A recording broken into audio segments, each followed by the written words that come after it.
Just going to talk about a regular trapezoid here. This is not an isosceles trapezoid.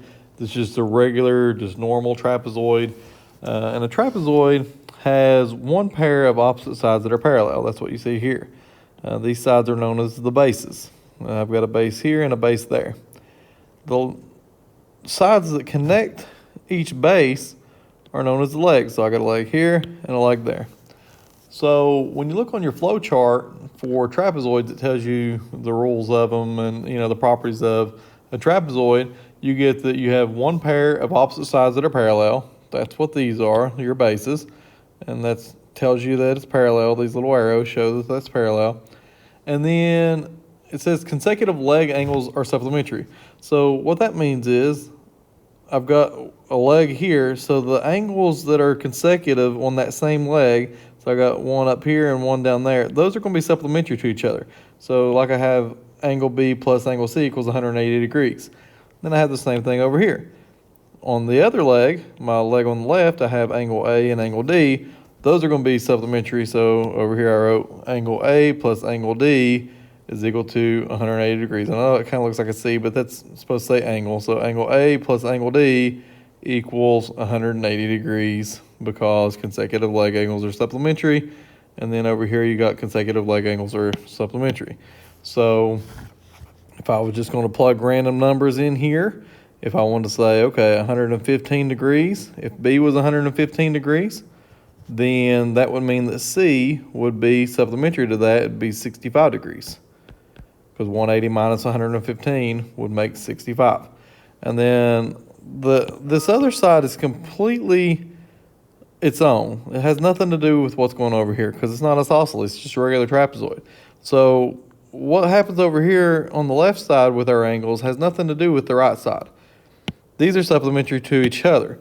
So this might be 40 degrees. It doesn't really matter. Whatever that is, I can then use that to find angle A. 180 minus 40 would give me 140 degrees, so angle A would be 140 degrees. There is no relationship from this side to that side. Only relationship is you have leg angles that are consecutive or 180 degrees. They're going to be supplementary, and then the other legs are going to have a relationship to each other that are consecutive. Angles are going to be 180 degrees as well. Okay, in an isosceles trapezoid, you still have one pair of parallel sides, which is what makes the quadrilateral a trapezoid. And those are still your bases, and then you have your legs. On an isosceles trapezoid, your legs are going to be congruent to one another, and then also you're going to have other congruencies. You're going to have your base angles, so the angles along each base, so H and G here, will be congruent to each other. Same with E and F. E and F would be congruent, and that's what I wrote down here. I have angle H is congruent to angle G. Angle E is congruent to angle F. The other congruencies we see, the diagonals are congruent to each other. So EG is congruent to HF. That's what I put here.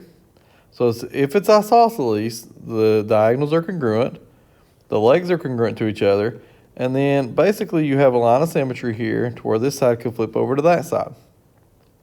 You still have the consecutive leg angles are supplementary. Angle E is still supplementary to angle F or angle H, and angle F is still supplementary to angle G.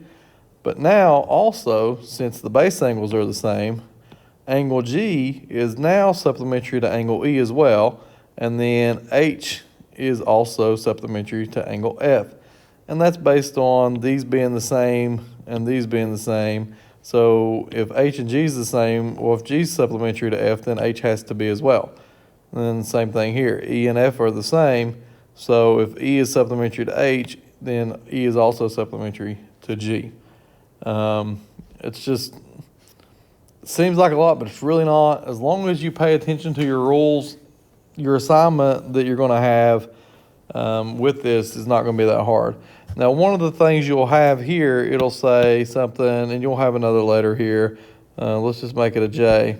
It might say, okay, well, EG is equal to 10.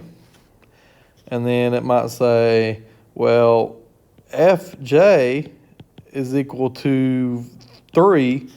So what's HJ going to be? So HJ would equal 7. because if E to G is 10, then from H to F also has to be 10. So I've got 3 from J to F. I have to have 7 from H to J because this whole thing has to add up to 10. So I would take the 10 from here and subtract the 3 from J to F to figure out what the rest of that would be to find my 7. It's not really that hard. It's just a little bit of repetition. You guys will be fine with this. I just want to go over those rules with you because you'll need this on your quizzes assignment. The other type of problems you will have what's called a mid-segment. The only thing a mid-segment is, you take the median of one leg, so the median point right in the middle would be E here, and the median of the other leg, so in this case F, and you draw a line between them. The only thing that does is cut it in half. It's going to bisect each leg, so whatever this value is from A to E, the same is going to be from E to D. Same thing here. If I got B to F, whatever value that is going to be the same F to C. So let's just make something up. Let's say that was 5. If that was 5, then this would be 5. Let's just, to use different numbers, we'll say that's 4 and that's 4. Either way, as long as you know those are congruent, that part's all right. The other type of question you'll have with this is you will have a value up top. So we'll say it's 10. I like trying to use easy numbers here. And then we'll say that the bottom number was 20. And that's saying, all right, well, the length from A to B is 10. The length from D to C is 20. It wants to know what the length of E to F is. It's just the average of those numbers. 10 plus 20 is 30. Divided by 2, E to F is 15. So the mid-segment value would be 15. It's just the average of each of the bases. So you add up the bases. So take their sum, 20 and 10 make 30. Divided by 2, that's the value of your mid-segment of the trapezoid, and it would be 15. It's really all you do. It's not that big a deal. Now, if this would have been isosceles trapezoid, you might have you have an isosceles trapezoid, it might give you this whole leg and then half over here. You would just have to know that this leg's congruent to that leg. This doesn't say it is an isosceles trapezoid. This is just a regular trapezoid, so we don't have to worry about that. But just be mindful of that. You might get those type of questions. But other than that, all these same rules are going to apply. You still have consecutive leg angles are going to be supplementary on each side. This is not isosceles, so you don't have any relationship left to right. The only thing new with this part is the mid-segment, and like I said, it's just going to divide this. It's going to cut it up in half, and it's going to be split, bisect this leg, and then the value of the mid-segment is the average of each of the bases.